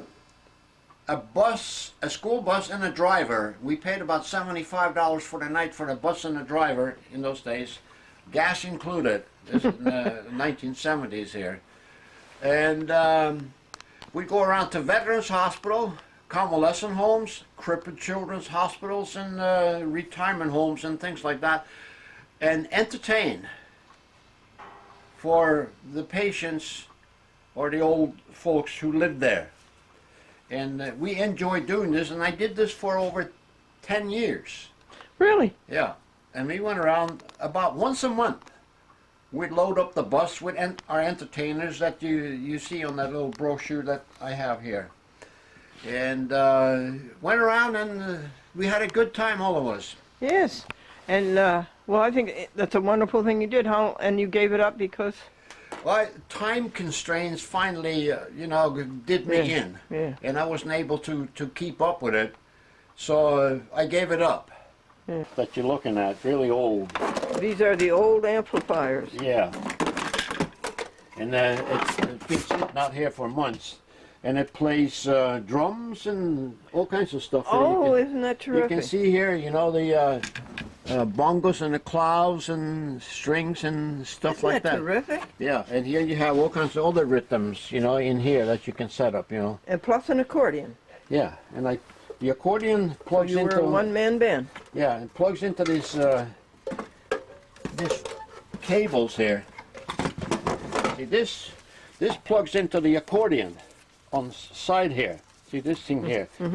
This here plugs into the accordion here, and then you use the foot pedals and everything there to make any kind of sounds you want, and the volume controls. And I had a little recording studio myself in Norwalk. And at the studio I had some really nice equipment, and I had microphones that you can adjust the volume on the microphone itself. You didn't have to go to the amplifiers. And I had a stereo tape machine that I recorded some of my music on it. I would record the melody on the tape, and then I would play live with that, and I had the speakers separate, so then you sound like two guys playing the accordion. And I would fill in and I would tell a couple of corny jokes. And I played at dinner parties for upper society in Greenwich, dinner parties around the swimming pools, and in Westport I did beach parties, and I played for European groups, like European clubs and stuff like that, Scandinavian societies and clubs, and in Rhode Island, in the state of Connecticut, and New York State. My. I traveled around. I had a 1972, I think it was, a Pinto or station wagon that was just big enough to carry all my equipment with me. And that's how I did things. And it was a lot of fun and a lot of nice things to do. So that doesn't belong there.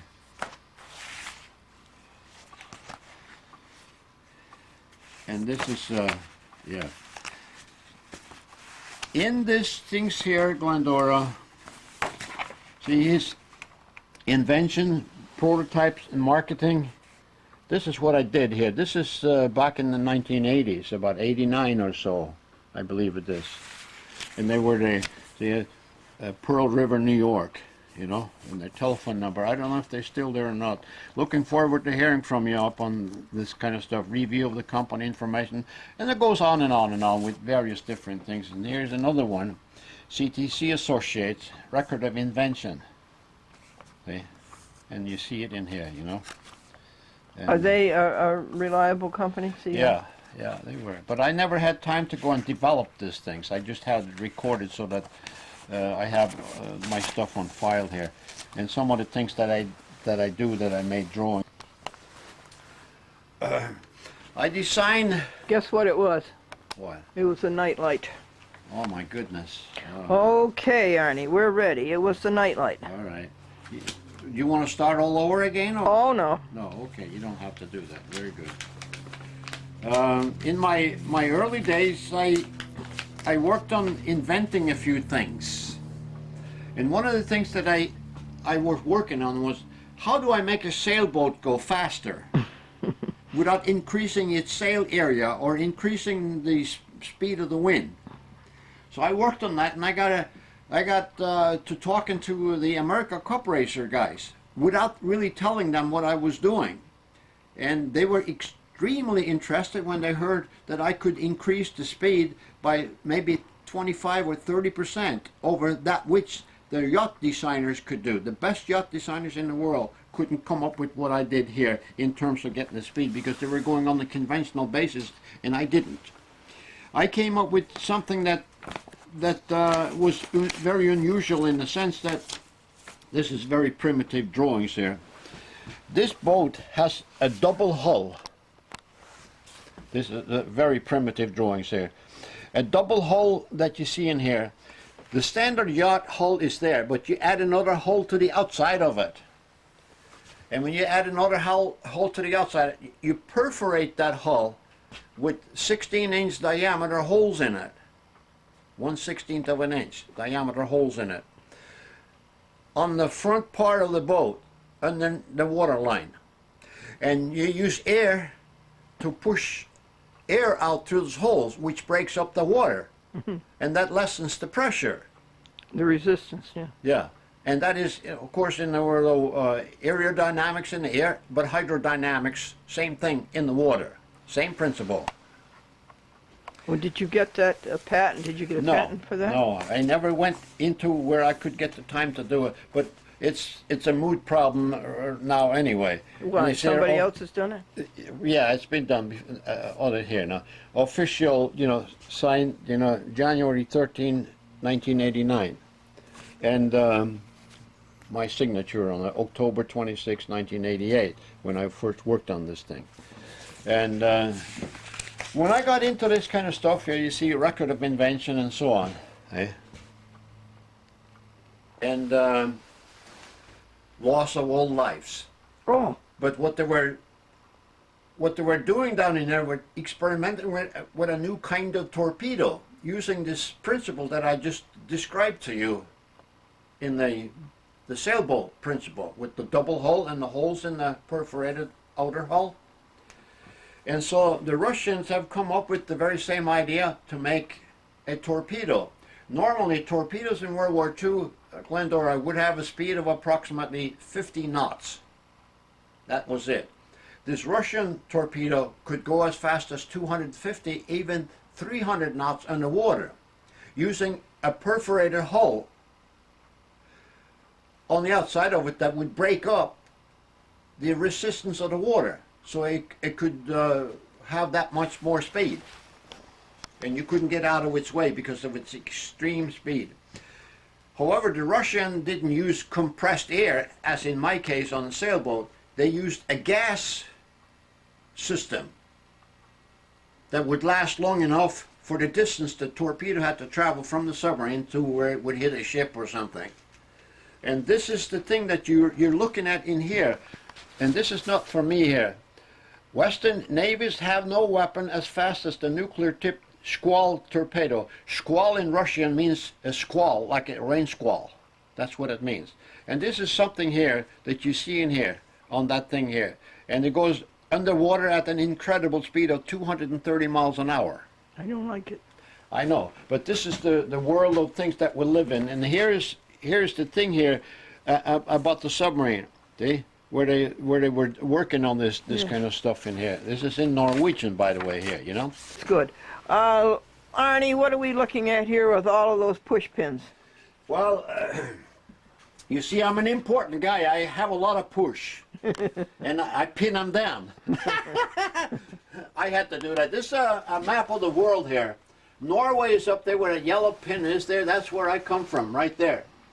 And as a young man, my cousin came over to the house one time in 1950 or so, and he says, let's go to sea, be sailors, see the world. And we got paid for being crew members on the ship, and I was a deck boy when I started out and ended up as a bosun. So all these pins represent areas where I've traveled in my life. That's where it came down to. So I put the map up here in my workshop to illustrate that. Not all the pins, I've been other places besides the pin, but the major places is where I go on, you know. There's other places in between there. But for example, in France or Germany, I've been other places than what the pins indicate. But that's just a general idea of the areas where I went. Now, you said that the land had these stones on it, A lot of stone on it. Yeah. and he made the fireplace out of the stones. Red stones, they're beautiful stones, yeah. Wow. Yes, they are. Nice stuff. Now, look at this, the curve. Yeah, And see how it curves all around here? yeah, He's so clever. yeah, Look at this lovely room, and look at these French doors. yeah. Nice thing. And his property goes way, way, way back to the fence.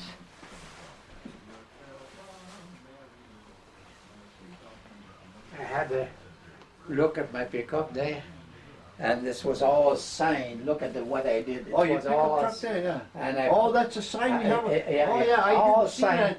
And I parked this by the road.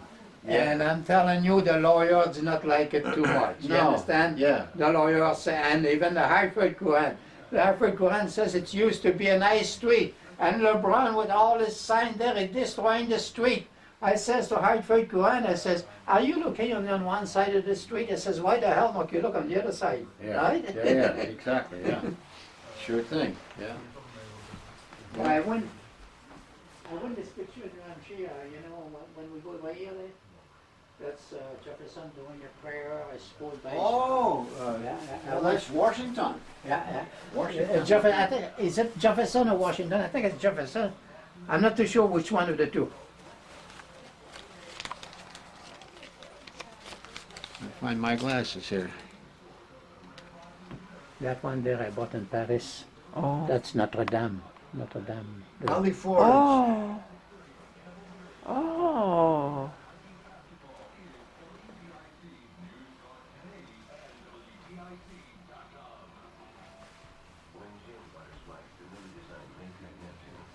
What a lovely home. Now when I have the guys over, my wife doesn't just pop her head in, she stays for the whole game. She's been on even a week. Albert, you designed all this? Yeah, yeah. For the pics. Next weekend, she's going on a fishing trip with Yeah. the guys. That's the kind of window that I have in here. Fun last year. When you went down to Oh. sliding. Sliding? Yeah. Scrapbooking party. Oh, Albert, this is beautiful. When did you design it? Oh, I built that in 1970. What do you Really? got for heat here? Electric ceiling. Oh, ceiling, oh, okay, I Oh, see. ceiling it. Yeah. Oh, you're so smart. Expensive.